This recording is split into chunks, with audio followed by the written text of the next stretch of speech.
வடகறி எப்படி செய்கிறதுன்னு பார்க்கலாம். 1 கப் கடலைப்பருப்பை 2 மணி நேரம் ஊற வச்சு தண்ணியை ஃபில்டர் பண்ணி எடுத்து வச்சுக்கோங்க. வடைக்கு அரைக்கிற மாதிரி கொரகொரப்பாக அரைச்சி வச்சுருங்க. இட்லி தட்டில் எண்ணெய் தடவி அரைச்ச மாவை வச்சு ஒரு 10 நிமிஷம் வேக வச்சுருங்க. எண்ணெய் ஊற்றிக்கோங்க. எண்ணெய் சூடாயிடுச்சு. இப்போ மசாலாவை போட்டுருங்க.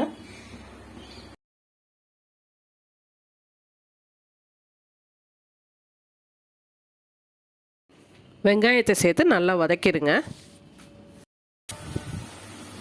பச்சை மிளகாய் கருவேப்பிலை போட்டு வதக்கிடுங்க.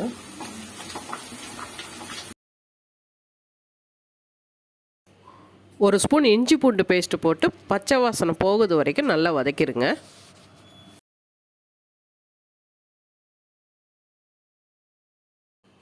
இப்போ தக்காளி சேர்த்து நல்லா வதக்கிடுங்க.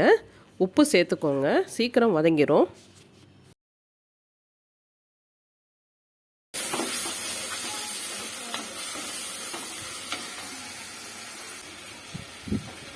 ஒரு ஸ்பூன் தனியாத்தூள், 3/4 ஸ்பூன் மிளகாய்த்தூள், 1/2 ஸ்பூன் மஞ்சள்தூள், 1/2 ஸ்பூன் கரம் மசாலா சேர்த்துக்கோங்க. நல்லா மிக்ஸ் பண்ணிக்கோங்க.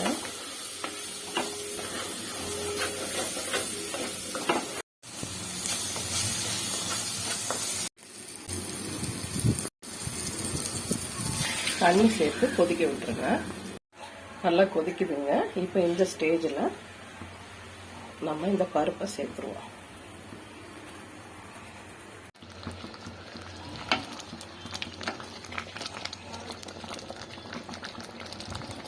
கொஞ்சமாக தண்ணி சேர்த்துக்கோங்க. தேவையான உப்பு போட்டுக்கோங்க. அவ்வளோதாங்க, ரெடி ஆயிடுச்சு. இப்போ லாஸ்ட்டாக மல்லி இலையை போட்டுருங்க. இப்போ ஒரு 1/2 ஸ்பூன் நெய் சேர்த்துருங்க. நெய் சேர்த்துக்கிட்டிங்கன்னா நல்லா கெட்டி ஆகாதுங்க. வடகறி ரெடி ஆயிடுச்சுங்க. ஆப்பம், இடியாப்பம், இட்லி, தோசைக்கெல்லாம் அவ்வளோ அருமையாக இருக்குங்க. நீங்களும் செஞ்சு பாருங்கள். பிடிச்சிருந்தா லைக் பண்ணுங்கள், சப்ஸ்கிரைப் பண்ணுங்கள். தேங்க்யூ.